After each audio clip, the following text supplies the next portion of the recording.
Rusty Quill presents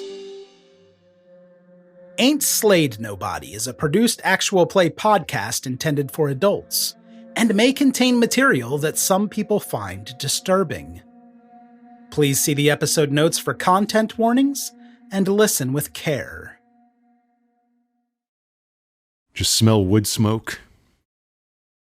Hear the clinking of pewter cups. Moonlight through a bottle glass window. And a familiar song fills a small, little tavern. We begin, as these things often do, in a tavern. And music fills the air. To Anacreon in heaven, where he sat in full glee, a few sons of harmony sent a petition that he there inspire and patron would be. And as this common drinking song floats through the air, with which there is no other cultural association, perhaps through the warped and bendy glass of the tavern, off through the bracken, across the hills, in the lapping waves of the Atlantic Ocean, across which a king grows slowly madder, day by day by day. The homeland, the metropole that all of this land is currently ruptured and at war with.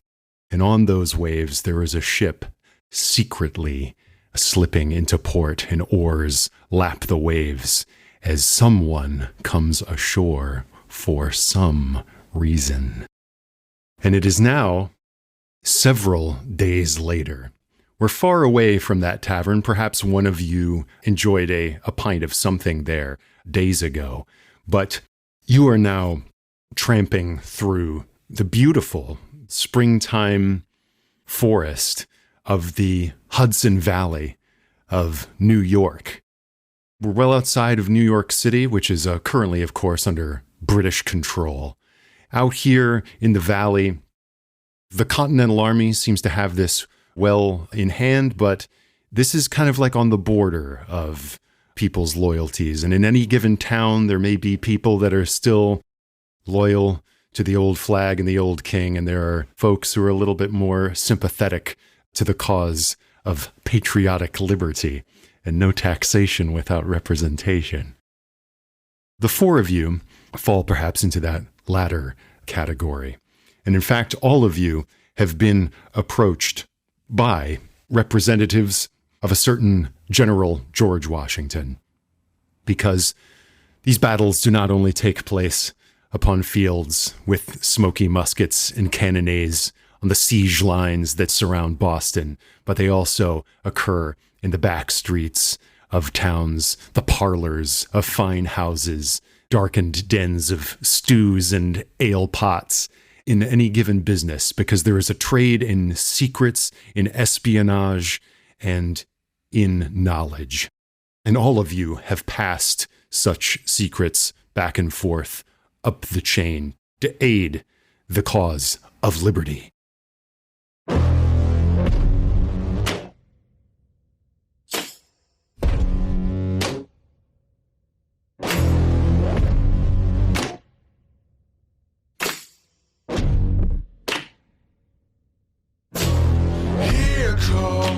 The revolution. We are the revolution.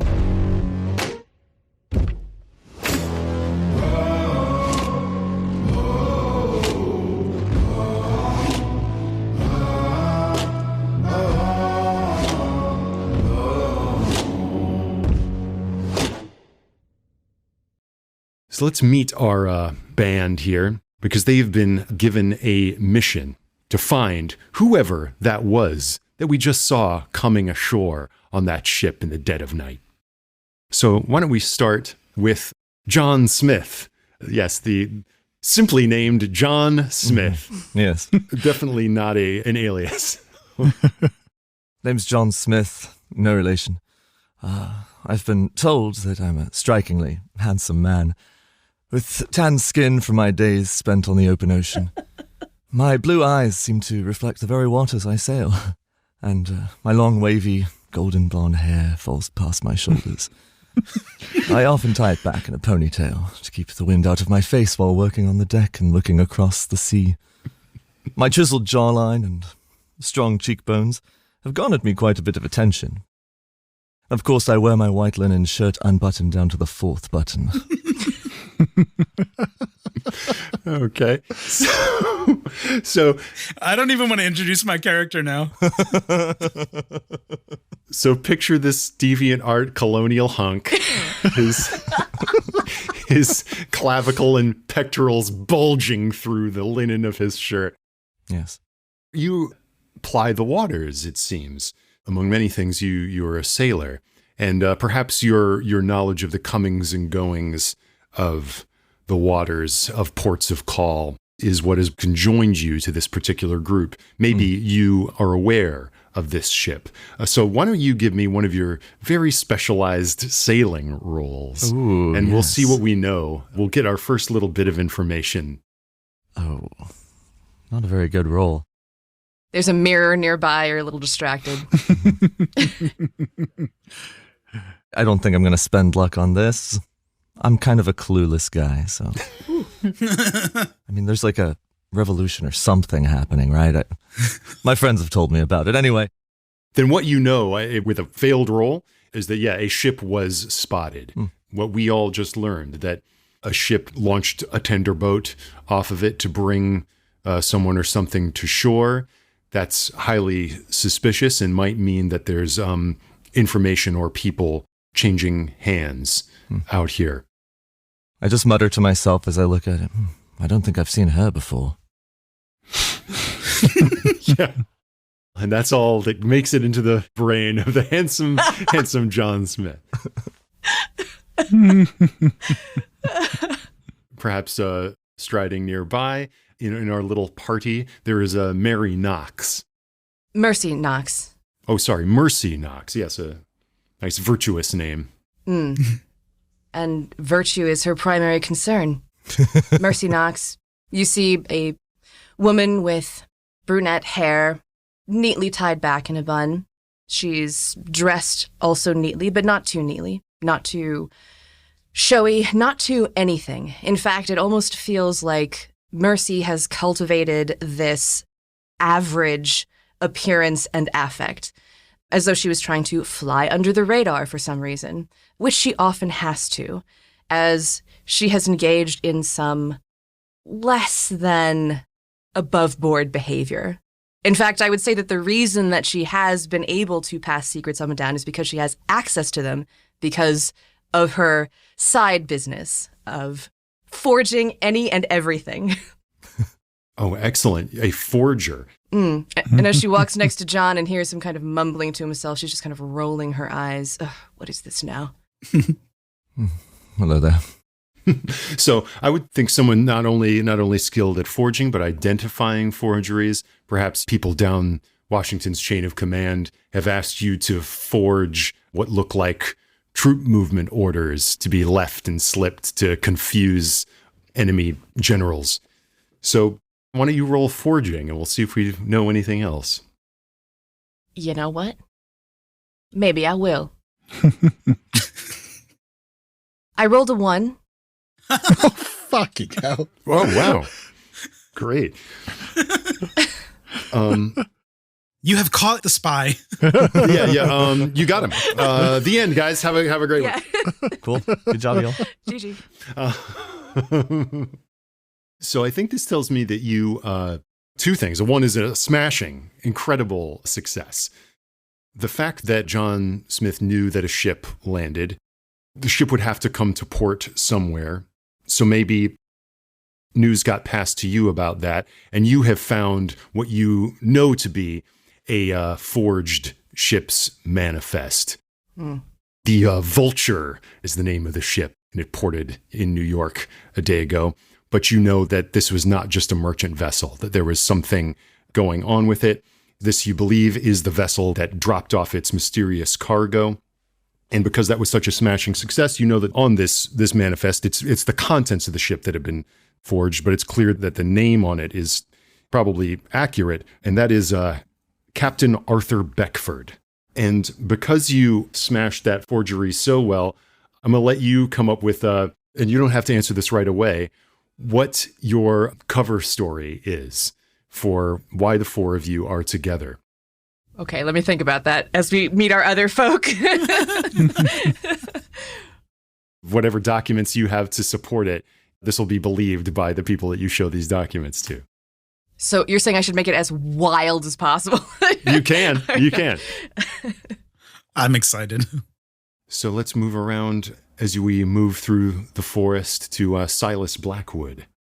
Silas is perhaps an unlikely spy hunter compared to the others so far.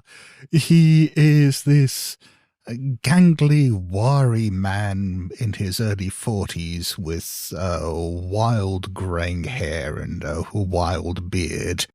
His clothes are ragged and he's got a straw hat that he wears habitually, even indoors. He has something of a dreamy manner about him. He's always looking off into space and seems to perhaps get the occasion insight that defies explanation, or at least seems to believe that he's in contact sometimes with forces from outside himself. He every now and then dips into this little jar that he carries around with him with some kind of black paste in it, but the less said about that, the better. Who doesn't? But as far as the skills that he can offer to this group, he is a man of the land. He's a farmer by profession, but he's a good tracker. He knows the land and the woods around here fairly well. He's competent with a musket, but wouldn't stake your life on it. And perhaps most importantly, he has a cart. Maybe we retcon that we're not so much walking as we are trundling along in this cart. Yes. I love that. Nothing to pull the cart, but the cart. Actually, I'm pulling the cart. Great. More of a rickshaw situation. So we have two dreamy characters in much different ways. Why don't you give me whatever role you believe would be associated with that tracking that you mentioned, or your land reading skills? Yeah, I could go for tracking if I'm looking for actual tracks, or natural world if I'm looking for something that's out of place in the woodland. I think for now, just tracking. I have failed miserably. 69 over 50. Nice. Great. We're off to a smashing start. I mean, this is a trail you're on. It's not as though you're driving a cart through the dense forest. You're on a path.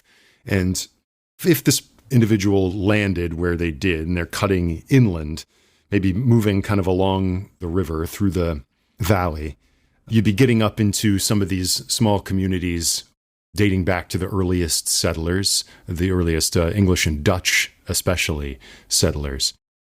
That's about all you'd know, seeing no tracks other than like the carved, where wheels had carved furrows in the ground.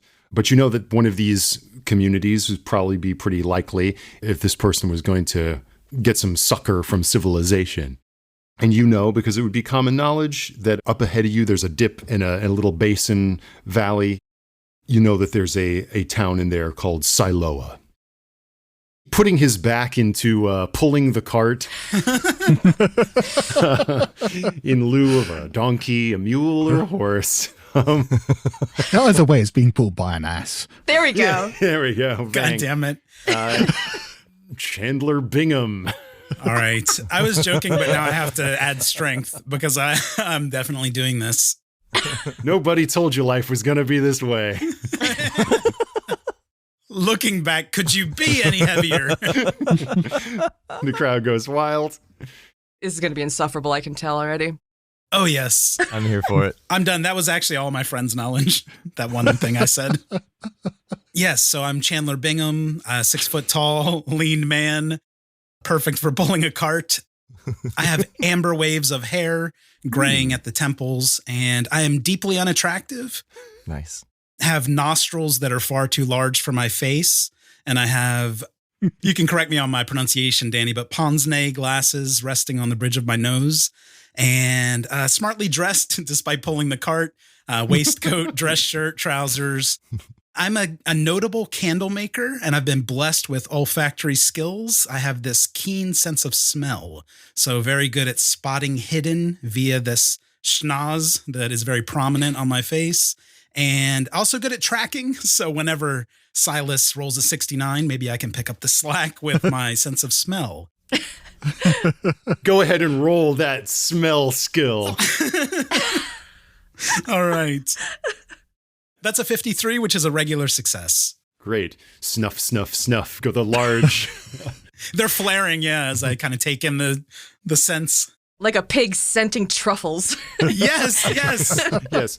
That's perfect. Chandler Bingham's wide nostrils are truffling around in the in the undergrowth as he heaves and strains against his bridle, I guess. Huzzah! Yes, huzzah indeed, because you smell something on the breeze.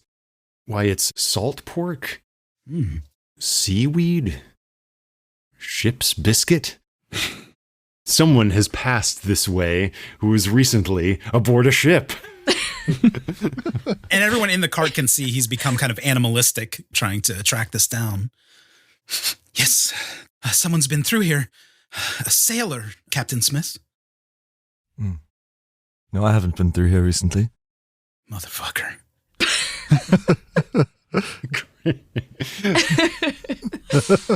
The crew is really gelling. Thankfully, the intelligent nose of Chandler Bingham pulls you off on the right hand of a fork in this trail so that you don't go plunging off to some other random-ass part of New York. You're now what you believe to be the trail of our mysterious man. So you're moving down into the beautiful tree-dense valley in which is Siloa. Evening is falling. The sun is painting the sky, beautiful colors as you begin to notice signs of civilization, little farm fields, outbuildings, houses, and as you sweat through your linen shirt and waistcoat, Chandler, as you come to the end of pulling this cart, maybe coming to rest in what is like the little center of a town in this valley. You can see an obvious church. There's what looks like a smithy across a little open space. Every door is shut. Every window is latched. It is silent as the grave.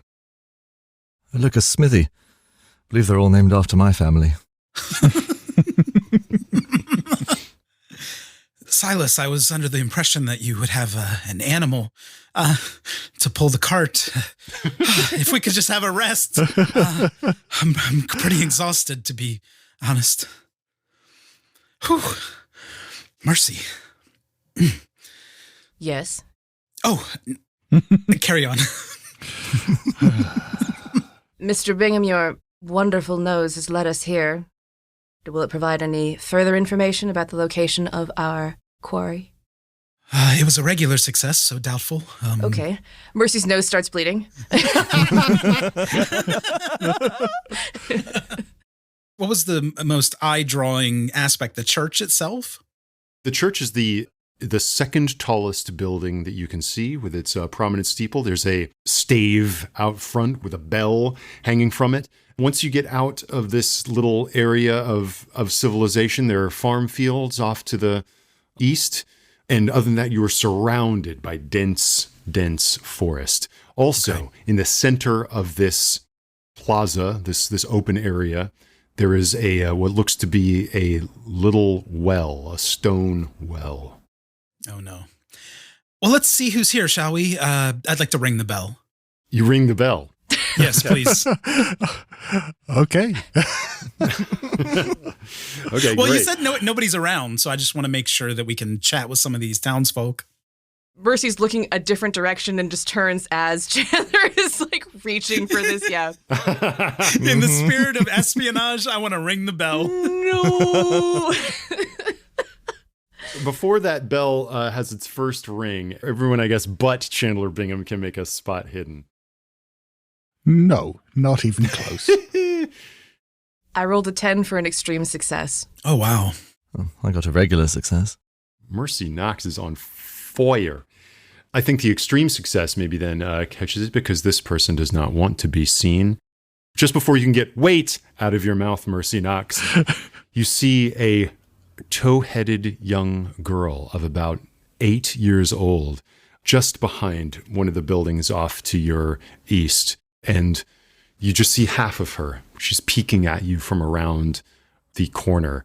Night is falling and you can see her peeping at you. And then she runs around the corner. And that is when ding, ding, ding, ding, ding, ding, ding, ding, ding. Oh, can I kind of pursue her a little bit? At least to kind of look around the edge of the building where she disappeared behind? Absolutely. You go back there, and when you come to the back of this structure, it appears to be a home. You can hear noise inside, set off by the clanging of the bell. Not the binging. Yes. But I don't see her. You don't see her. What you do see is a little parcel wrapped in a little piece of cloth. Just on the ground? Yeah. You're definitely going to pick that up. Any, like, markings or, like, writing on it on the outside? When you pick it up, it seems to be a relatively freshly baked little piece of sweetbread. It looks like there's little bits of fruit embedded in it. And then scrawled on this little piece of cloth with ink in a child's hand, it says, "For Dandy Jack." Great. Okay, well, I think that maybe the bell situation is a little more pressing at this moment, so I think she'll pocket the bread and head back to the group.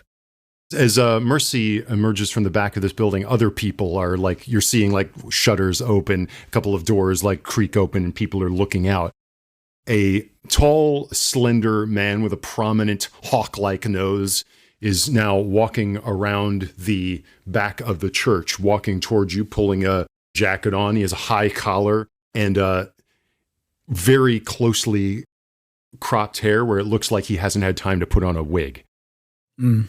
And he walks towards you. "That's enough, stranger. Oh, yes. Good evening. We're not in the habit of ringing that bell unless it is the Sabbath." My apologies. It was a courtesy. "You all can return to your homes." I rang out as a courtesy to announce our arrival. I didn't want us to take you by surprise. "Well, you needn't ring out to announce the courtesy of your departure, sir. Fare you well."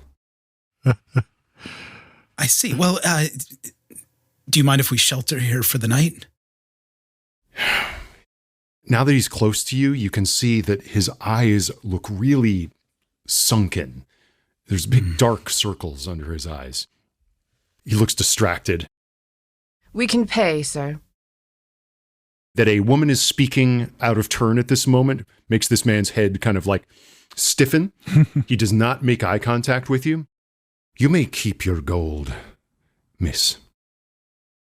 The virtue of Christian charity has been asked of us, and that we shall provide. The fruit that the Spirit bears is all the payment that we require. Where do you head?" He's asking you, Mr. Bingham. I shouldn't speak for our captain. Captain Smith? Yes. Where are we heading? Well, frankly, I'm feeling a bit gut-founded. I could use a bite, a nibble, perhaps something to drink. I believe he wanted to know where we are heading. Oh, where we're heading? Yes.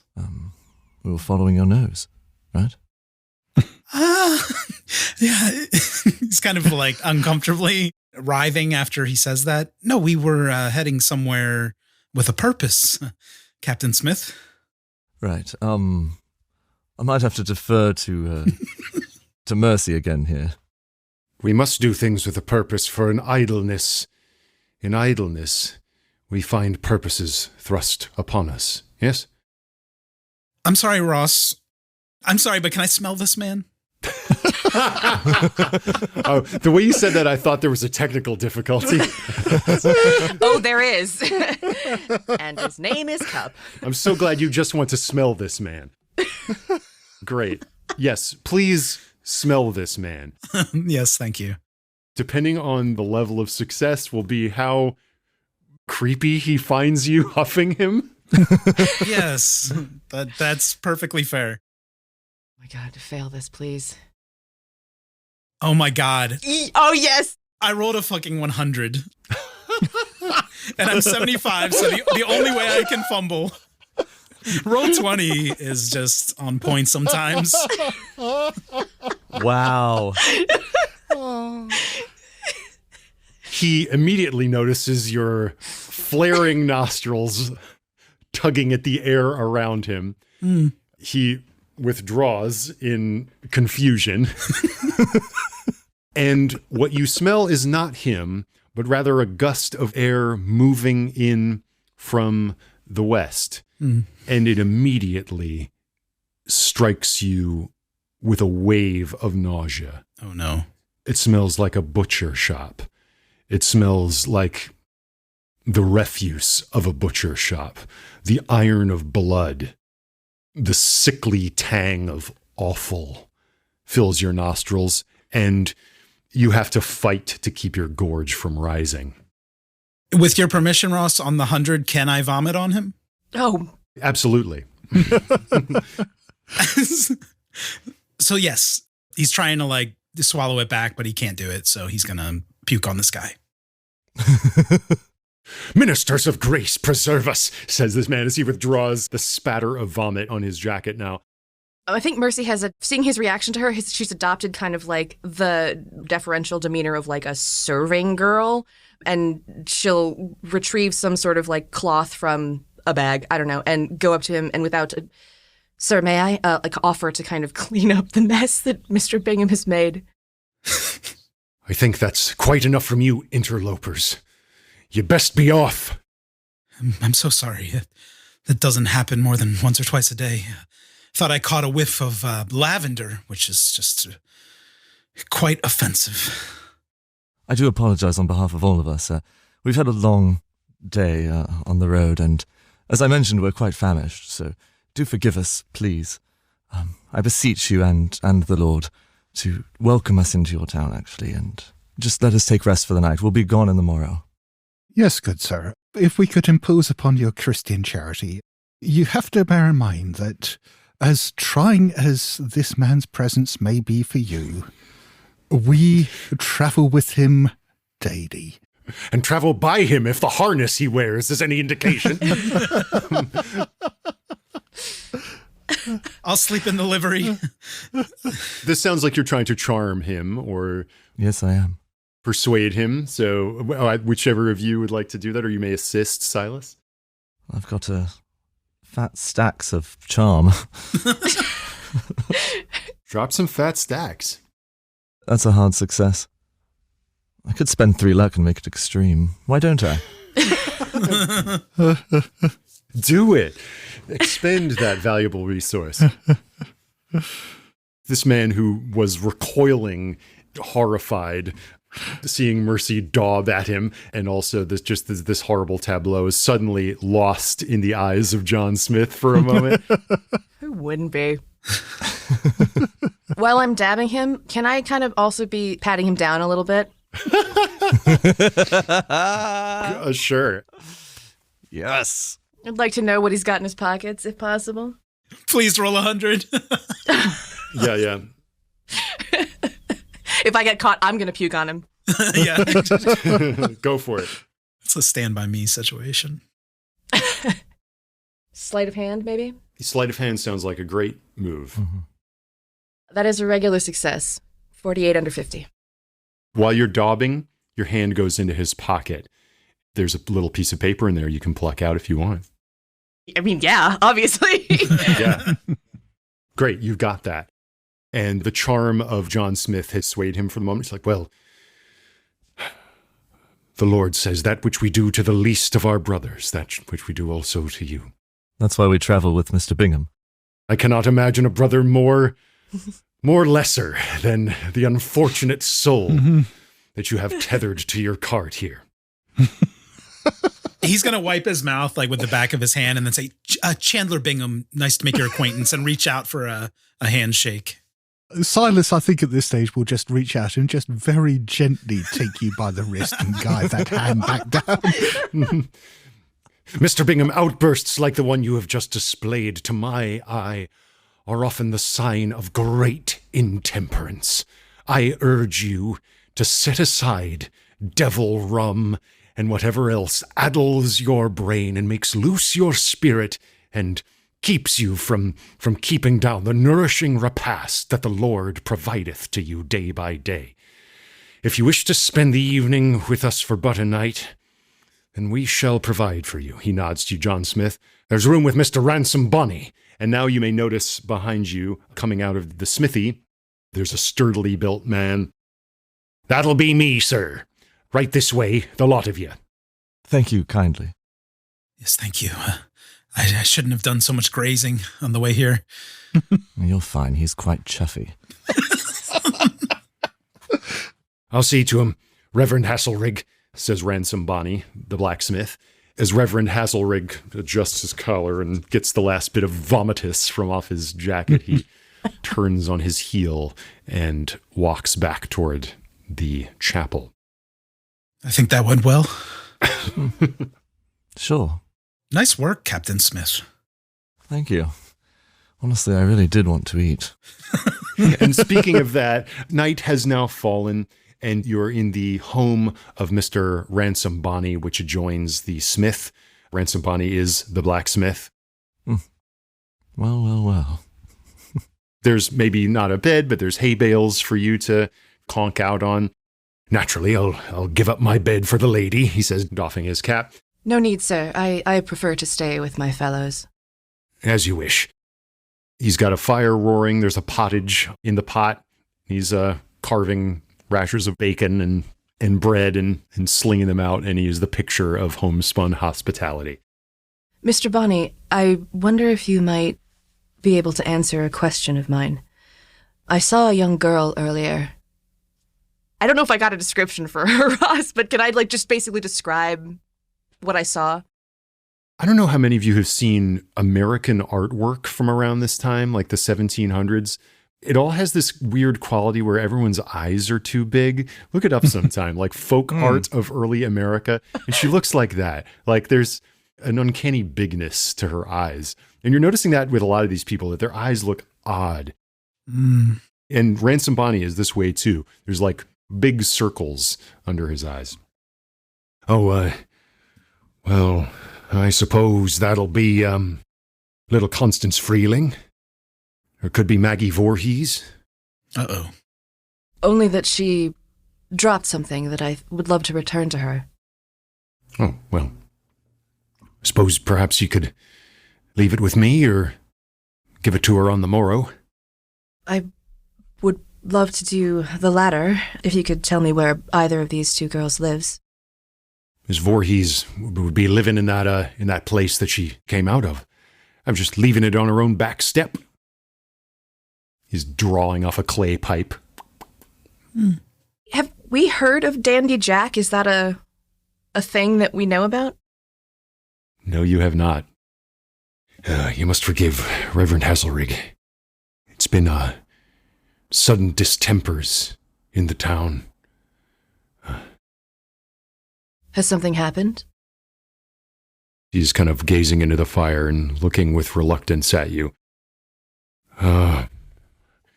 Yes, I dare say something's happened.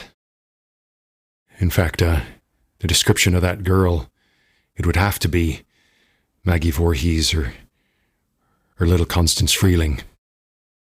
Because Hattie Whitlock is gone. Disappeared. How long ago? Night afore last. And that's not all, sir. Oh, that's not all. Strange doings in the fields. Master Goodman Freeling's goats. A bad tableau. Written the bloodiest coloured ink. You'd not want to see it. The Reverend's right. You should be off in the morning. I saw it through my nose's eye already, I think. Excuse me, sir? Ignore him. Ignore him. It seems as though relaying this information is weighing heavy on you. Is there something that you suspect is at the root of these occurrences? Oh, there's something Reverend Hasselrig suspects, though I dare say I hope it's not true. But, why, even now, he's got Winnet Wilmot locked up under the church. Oh. What for? Well, for hexcraft, sir. Hexcraft? You're talking about witches? I suppose you'll laugh at homespun ways, coming from cosmopolitan and freebooting places such as sailing folks like yourself see as you go about the world, but he says he sees the evidence, and we've had call to suspect this sort of thing before. What sort of evidence? The evidence will be gathered in time. I see. Suspicion followed by evidence, then. Oh, of course, there'll be no pressings or hangings without evidence. Mm-hmm. Save the evidence that pressings provide. Right. I'm from Boston. I'm sure you've heard of Salem and the witch trials. A lot of accusation back then. And always the evidence was gathered after they were dead. So, you should probably make your decisions wisely. We'll make our decisions governed by the best counsel of our Reverend and of the Holy Spirit. Well, best of luck to Mr. Wilmot, then. If the Reverend's making any decisions. That man. I promise you, sir, there's something not right. What happened? All them beasts in the pen, rent asunder, their skins and horns and eyes gone. All that's left are the innards. The girl, fetched up, gone to sleep in her bed, says her mother and good father, and then disappeared. And many other distempers and maladies, the like of which are harder to say. But I'll say again, and I do not mean to press on you, Miss Knox, you feel free to take my bed, for I do not think I shall sleep o' nights. Your hospitality is much appreciated, but I think that we have some matters to discuss, especially if we can render any assistance to this town, as you have sheltered us for this night. Any assistance that you have to offer, we'd be more than happy to receive, but it may not be worth the measure of the doing. I tell you, to leave this town to its own affair. You said, I think, that this has happened before, or you've had cause to have a similar suspicion of hexcraft? Back in the time of our great-grandfathers. The old gaffers, the old weavers will still tell tales of it. Blights in the fields. Folk going missing. Just at the mention of blights in the fields, Silas's eyes just light up for a moment. I'll just be lighting a Hand of Glory candle during the discussion. What the fuck? Mr. Bonney, I understand that's quite gruesome, and I'd be deeply troubled as you are, but what makes you so certain it was Mr. Wilmot? What cause have you to suspect him? I mean, this doesn't seem like something an average man would be capable of. You shall think me a foolish homespun, but they seen her in their dreams. And more than that, the Reverend says we know not all her comings and goings. She keeps to herself mostly anyways. House near to the verge of the forest. And? Well, as I say, we'll get what evidence that pressings can provide and see that we're no more bedeviled by familiars and slayings and disappearances. One girl going astray is too many, and I fear that if things go like they did afore, there shall be more. Well, fear not, good sir. I've brought good fortune to your home. And he gestures to the candle. It's this like gnarled hand, this mangled hand that he molded after a hanged criminal hand that he obtained. You're giving this guy like a hand of glory candle? Yes, exactly. I've lit it, actually. I've just kind of set it on a crate and lit the candle. All 5 fingers are lit. If I see his reaction, like wide-eyed, I'll just say, it's good. It's good luck, sir. It's good luck. It's definite wide-eyed.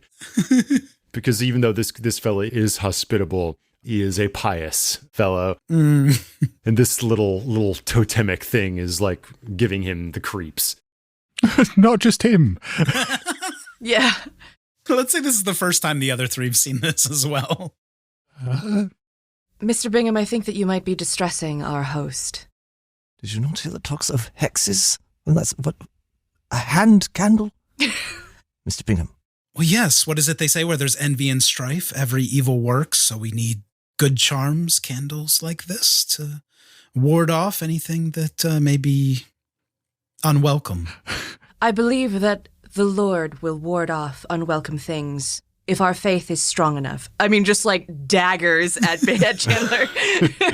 While everyone else is discussing this, Silas has just gone over, picked up the candle, blown it out, and thrown it in the fireplace. You bastard! That hand you picked up along our journey, I'm glad you've gotten rid of it. There's no sense keeping such a disgusting, unholy thing, Mr. Bingham. Yes, especially because you will not be making more. He slides the mold back into his satchel as Mercy says that. Yes, of course. He has no idea what's happening. He misses every social cue, but he's going to try to play along. Okay. Is there anything else you'd like to do in your conversation here, or over the course of this evening? Oh, what's your favorite marine animal? I have to know.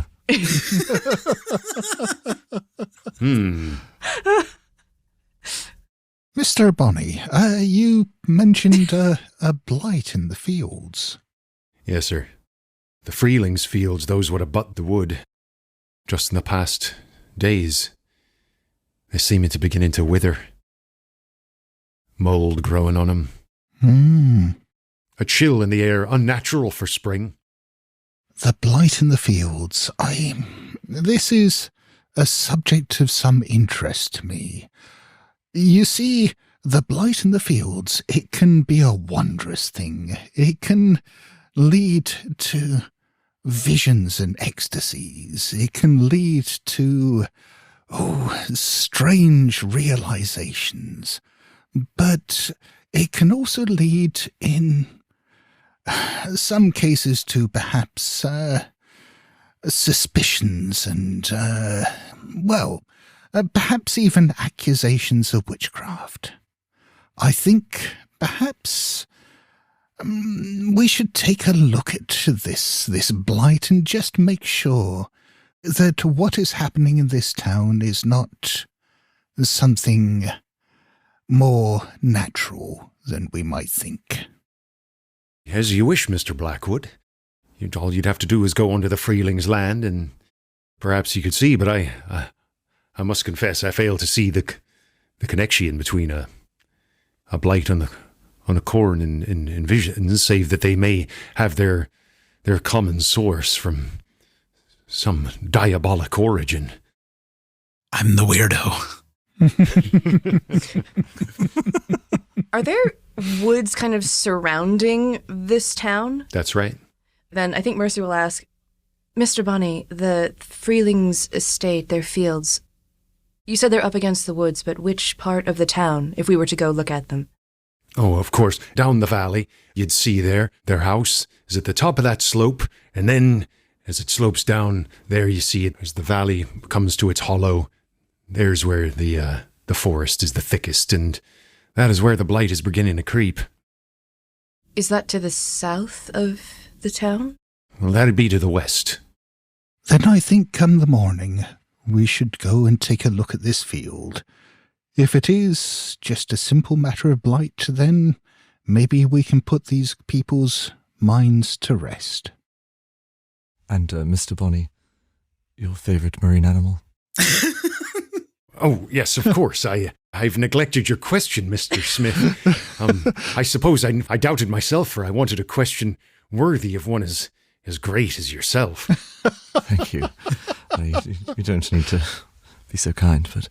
I'm a simple man, a wriggling trout that come up from the stream, bakes up right nice. Right. Very good. Thank you. I've not traveled widely. Is it true that there's a critter out there in the water what's got arms like a spider? Oh, that is true. I've seen it myself, actually. The Kraken, yes. Sunk many a ship, but not Poseidon's Rock. That's my ship. Oh, well, wonders never cease. Yes.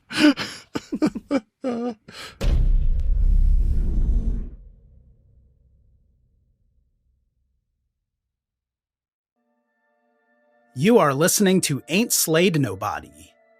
For ad-free episodes, heaps of bonus content, and special programming, please join our Patreon posse at patreon.com/ain'tslayed, or subscribe to Ain't Slayed Nobody Plus at Apple Podcasts.